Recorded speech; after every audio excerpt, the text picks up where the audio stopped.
After Nixon scraps the gold standard for the US dollar, we enter a new era engineered by President Ronald Reagan and Margaret Thatcher, the neoliberalism era. Low government intervention, so more free markets and capitalism, tax cuts for the wealthy, this idea of trickle down economics, less unions, and more global free trade.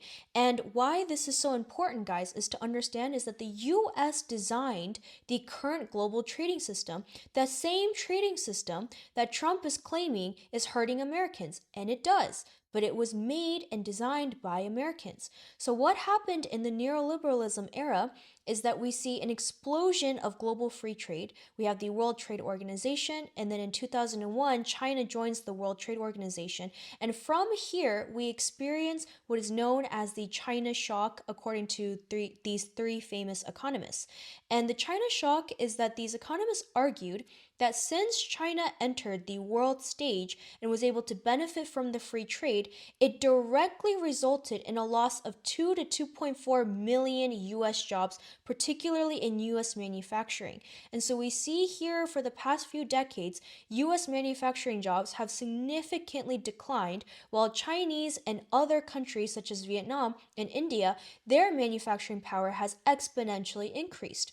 The US companies, they realized under neoliberalism that because they have lower barriers to entry in foreign markets, they simply offshored their labor to cheaper countries, right? Why US manufacturing has decreased?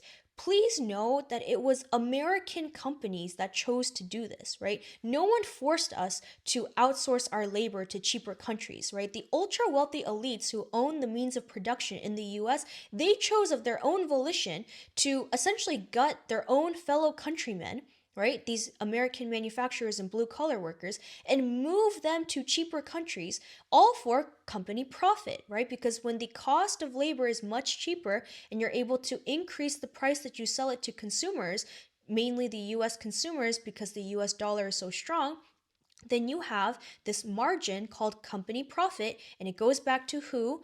The shareholders.